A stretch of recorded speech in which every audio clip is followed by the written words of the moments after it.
Meet mister மகாகவி Bharathiyar. Hi மக்களே, எல்லாரும் எப்படி இருக்கீங்க? நல்லா இருக்கீங்களா? வாமி மேடம் ஸ்கூலில் இன்னைக்கு தமிழ் டிபார்ட்மெண்ட்டில் ஒரு செலிப்ரேஷன் நடக்குது. ஸோ கிட்ஸ் எல்லாம் தமிழ் புலவர்கள் மாதிரி மேக் ஓவர் பண்ணிட்டு வர சொன்னாங்க. மேடம் அவசர அவசரமாக கிளம்புனால பேக்கை வீட்டில் வச்சுட்டு போயிட்டாங்க. பின்னாடியே நானும் பேக் கொடுக்க போயாச்சு ஸ்கூலுக்கு. படிக்கிற பிள்ளைங்களுக்கு பேக் ரொம்ப முக்கியம் இல்லையா?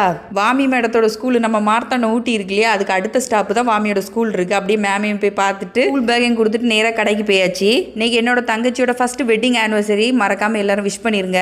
கடையில் சும்மா இருக்க போர் அடிச்சு சுற்றி முற்றி பார்த்தேன். கரெக்டாக ஒரு கண்டென்ட் சிக்கிச்சு. பார்க்கலாமா? இதோட நேம் கேஷ்யூநட் அண்டிப்பருப்பு கொல்லாங்கட்ட பருப்புன்னு சொல்லுவாங்க. உங்கள் ஊரில் என்ன சொல்லுவாங்க கமெண்ட் பண்ணுங்க. இது வந்து அண்டிப்பருப்பு பொடி 100 கிராம் 45 ரூபா. ஹோட்டலில் சால்னாக்கு வந்து தேங்காய் கூட அரைச்சி ஊற்றுவாங்க, டேஸ்ட்டாக இருக்கும். அண்டிப்பருப்பில் இது ஆஃபாக இருக்கும். இதோட அமௌண்ட் வந்து 100 கிராம் 85 ரூபா. அவியல் பாயாசத்துக்குலாம் யூஸ் பண்ணுவாங்க கல்யாண வீட்டில். எவ்வளோ தூரத்துக்கு அண்டிப்பருப்பு அழகாக இருக்கோ அவ்வளோ தூரத்துக்கு அமௌண்ட் கூட்டிகிட்டே இருக்கும். இது ஃபுல் அண்டிப்பருப்பு 100 கிராம் வந்து 95 ரூபா. இது வந்து ஃப்ரை பண்ண அண்டிப்பருப்பு 1/4 கிலோ 250 ரூபா. இந்த வீடியோ பிடிச்சா லைக் பண்ணுங்க. நெக்ஸ்ட் வீடியோ பார்க்கலாம்.